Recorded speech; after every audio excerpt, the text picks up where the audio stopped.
രാത്രി ഇരുട്ടത്ത് എങ്ങോട്ടാണ് യാത്ര എന്നായിരിക്കും നിങ്ങളിപ്പോൾ വിചാരിക്കുന്നുണ്ടാവുക അല്ലേ? രാത്രിയൊന്നും ആയിട്ടില്ല കേട്ടോ. സമയം ഏകദേശം ഒരു 6:30 സമയമായിട്ടേ ഉള്ളൂ. നമ്മളിപ്പോൾ പോകുന്നത് ഉത്സവം കാണാനാണ്. ചെണ്ടപ്പുറത്ത് കോല് വീണിട്ടുണ്ടെങ്കിൽ ഞങ്ങളെല്ലാവരും അവിടെ എത്തും കേട്ടോ. അതായത് നമ്മുടെ ഏരിയയിൽ, വീടിൻ്റെ ഏരിയയിൽ, അമ്മേൻ്റെ വീടിൻ്റെ അവിടെ അങ്ങനെയൊക്കെ നമുക്ക് പോയി വരാൻ വേണ്ടിയിട്ട് പറ്റുന്ന സ്ഥലത്തുള്ള ഉത്സവങ്ങളൊക്കെ നമ്മൾ കാണാറുണ്ട്. പിന്നെന്താ എപ്പോഴും ഉള്ള ഒരു കലാരൂപം അല്ലല്ലോ ഇത്. നമ്മുടെ നാട്ടിലേക്ക് മാത്രമുള്ളതാണ്, കോഴിക്കോടേക്ക് മാത്രമുള്ളതാണ് ഇങ്ങനെ തെയ്യക്കോലം. കോഴിക്കോട്, കണ്ണൂർ ആ ഏരിയയിലേക്കൊക്കെ ഉള്ളത്. അപ്പോൾ ഇത് എപ്പോഴും ഉണ്ടാവില്ല. ഒരു സീസണിൽ മാത്രമേ ഉണ്ടാവുള്ളൂ. അപ്പം നമ്മൾ എന്തായാലും പോയി കാണണമല്ലോ. പിന്നെ നമ്മുടെ നാട്ടിലുള്ളതാണ്. അപ്പം നമ്മൾ മിസ് ചെയ്യാൻ വേണ്ടിയിട്ട് പാടില്ല. അപ്പം നമ്മളിപ്പോൾ അതേ കണ്ടുകൊണ്ടിരിക്കുകയാണ് കേട്ടോ. ഇനി നമ്മൾ അടിപൊളിയായിട്ടുള്ള ഒരുപാട് പരിപാടികൾ പുറകിൽ വരുന്നുണ്ട്. നിങ്ങളിതൊന്ന് കണ്ടു നോക്കൂ കേട്ടോ. ഇതാണ് കാവ് കേട്ടോ. ചെറിയൊരു കാവാണ്. മരത്തിൻ്റെ അടിയിലൊക്കെ ആയിട്ട് അങ്ങനെ നല്ല ഭംഗിയാണ് കാണാൻ വേണ്ടിയിട്ട്. അങ്ങ് ദൂരെ നിൽക്കുന്നത് അമ്മയും ആദിമോനാണ് കേട്ടോ. ആദിമോൻ ശരിക്കും പേടിച്ച് വിറച്ച് നിൽക്കുകയാണ് കേട്ടോ. അവരെ കയ്യിലുള്ളത് കണ്ടോ, ആ കൊണ്ടുവരുന്നത് കോഴിയാണ് കേട്ടോ. ഈ കോഴീൻ്റെ ഒരു അവസ്ഥ എനിക്ക് പാവം തോന്നുകയാണ് സത്യം പറയാം. എനിക്ക് ഈ ഒരു കാര്യം തീരെ ഇഷ്ടമില്ല കേട്ടോ. ആദിമോന് നല്ല പേടിയുണ്ടായിരുന്നു. അപ്പോൾ അവർ അവനെ അമ്മേനെയും ആദിമോനെയും ഇപ്പുറത്തേക്ക് ആക്കി കൊടുത്തിട്ടുണ്ട് കേട്ടോ. ആ കോഴീനെ വെച്ച് കളിക്കുന്നത് ഒരു കളി തന്നെയാണ്. എനിക്കിഷ്ടമല്ല ഈ ഒരു സംഭവം, മാത്രം ഇഷ്ടമല്ല.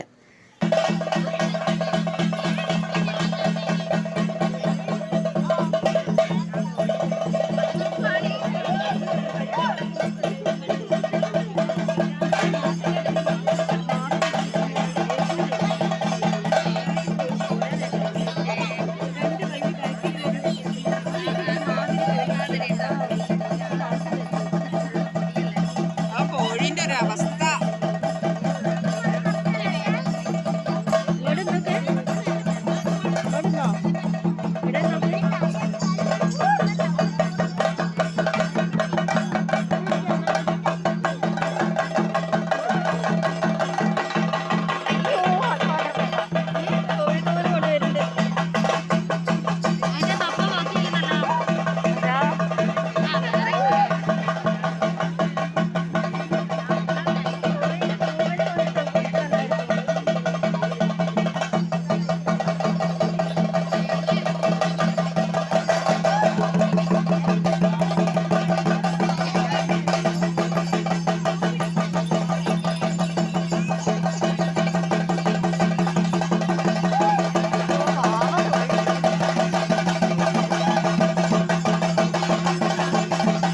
അപ്പോഴേ ആ കോഴീൻ്റെ കാര്യത്തിൽ ഏകദേശം ആ 2 കോഴി പാവട്ട അതിൻ്റെ കാര്യത്തിൽ ഏകദേശം അവർ തീരുമാനമാക്കിയിട്ടുണ്ട്. ഗ്യാപ്പിൽ ഇതേപോലെ നാസിക് ഡോൾ അങ്ങനെ എന്തോ ഒരു സംഭവമില്ലേ, അത് നാട്ടിൽ അടിപൊളി പരിപാടിയായിരുന്നു കേട്ടോ. ഗ്യാപ്പ് നമുക്ക് തോന്നൂല. അവർ എന്താ പറയുക, വേഷം തെയ്യക്കോലം മാറി വരുന്ന സമയം വരെ ഈ ഒരു പരിപാടി ഉണ്ടായിരുന്നു കേട്ടോ. അടിപൊളിയായിരുന്നു. ഇതിൽ 2 ചെറിയ മക്കൾ, എല്ലാവരും കുട്ടികൾ തന്നെയാണ്, 2 ചെറിയ മക്കളുണ്ടായിരുന്നു. അവർ പൊളിച്ചടുക്കി കേട്ടോ. അത് നിങ്ങളൊന്ന് കണ്ടു നോക്ക് കേട്ടോ.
തെയ്യം കഴിയുന്ന സമയത്തും ഇവരുടെ തകർപ്പൻ പെർഫോമൻസ് കാഴ്ചവെച്ചിട്ടുണ്ടായിരുന്നു കേട്ടോ. അടിപൊളിയായിരുന്നു. അതുകൊണ്ട് നമുക്ക് ഗ്യാപ്പ് ഫീൽ ചെയ്യില്ലായിരുന്നു.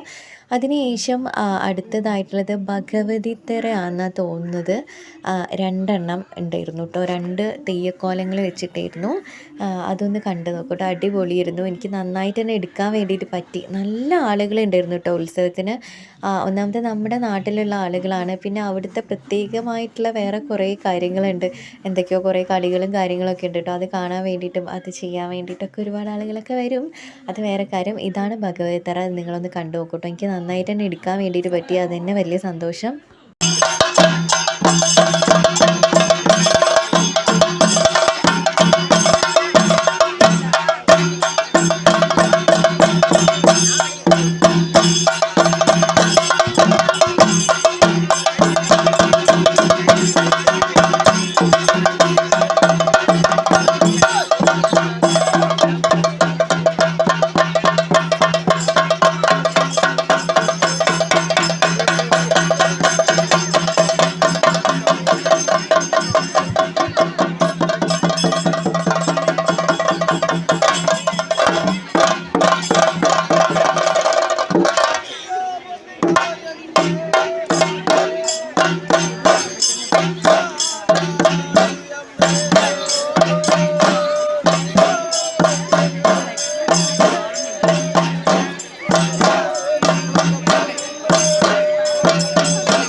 ഇവിടെ നാഗത്തിൻ്റെ ഒരു എന്താ പറയുക തെയ്യമുണ്ട്. കോഴിമുട്ടയൊക്കെ വെച്ചിട്ട് അങ്ങനെ നിലത്തൂടെ ഇങ്ങനെ എഴഞ്ഞു പോയിട്ടൊക്കെ ഉള്ളതുണ്ട് കേട്ടോ. അത് നമ്മുടെ വീട്ടിലെ ഉത്സവത്തിനും ഉണ്ട്. ഇപ്രാവശ്യം നല്ല രീതിക്ക് നമ്മുടെ അമ്പലത്തിലെ കാവിലെ ഉത്സവം എടുക്കണമെന്ന് ഞാൻ വിചാരിക്കുന്നുണ്ട് കേട്ടോ വീഡിയോ. ഇവിടെ 2 ഭഗവതിയാണെങ്കിൽ നമ്മുടെ കാവിൽ ഒരു ഭഗവതിയാണ് കേട്ടോ ഉണ്ടാവുക. അപ്പോൾ കണ്ടോ, നമ്മളിനിയിപ്പോൾ പോവാണ്. പോകുന്ന പോക്കിൽ ഐസ്ക്രീം വാങ്ങിയിട്ടുണ്ട് കേട്ടോ. ഞാൻ വാങ്ങിയത് എന്താ പറയുക, മറ്റേ സാധനമില്ലേ, എന്താ ബ്ലൂബെറി, ആദ്യമോൻ സ്ട്രോബെറി വാങ്ങി. എല്ലാവരും വാങ്ങിയിട്ടുണ്ട് കേട്ടോ. ഇനി നമ്മൾ തിരിച്ച് പോവുകയാണെങ്കിൽ നമുക്ക് ഒരുപാട് ദൂരം നടക്കാനുണ്ടല്ലോ. അപ്പോൾ അത് കാരണം നമ്മൾ വേഗം പോവുകയാണ്. ഭഗവതീൻ്റെ ആ ഒരു തെയ്യം മാത്രമേ നമ്മൾ കണ്ടിട്ടുള്ളൂ. മറ്റേ നാഗത്തിൻ്റെ കാണാൻ വേണ്ടി ഒന്നുമില്ല കേട്ടോ. അപ്പോൾ നമ്മൾ വീട്ടിലേക്ക് പോവുകയാണെങ്കിൽ നന്നായിട്ട് വൈകിയിട്ടുണ്ടായിരുന്നു. പിന്നെ അത് മാത്രമല്ല രാവിലെ മുതലേ ഇന്ന് ഞാൻ ഓട്ടത്തിലായിരുന്നു. അപ്പോൾ അതുകൊണ്ട് നല്ല ക്ഷീണം ഉണ്ടായിരുന്നു കേട്ടോ. രാവിലെ തന്നെ സിവിലിൽ പോകാനുണ്ടായിരുന്നു. അങ്ങനെ ഒരുപാട് കാര്യങ്ങൾ റെഡിയാക്കാൻ വേണ്ടിയിട്ടുണ്ടായിരുന്നു കേട്ടോ. അപ്പോൾ ഇന്നത്തെ വീഡിയോ ഞാനിവിടെ എൻഡ് ചെയ്യാണ്. ആദ്യമോന് ഇനിയും അവിടെ നിൽക്കണം നല്ല താല്പര്യം ഉണ്ടായിരുന്നു. പക്ഷേ അത് മാത്രമല്ലല്ലോ, നാളെ നമുക്ക് സ്കൂളുണ്ടല്ലോ, അവിടെ പോകണമല്ലോ. അപ്പോൾ ഉറക്കൊഴിഞ്ഞിട്ട് ശരിയാവില്ല. അപ്പോൾ നമുക്ക് വീണ്ടും വേറെ എന്തെങ്കിലും വീഡിയോ ആയിട്ട് കാണാം. Tata, bye bye, see U.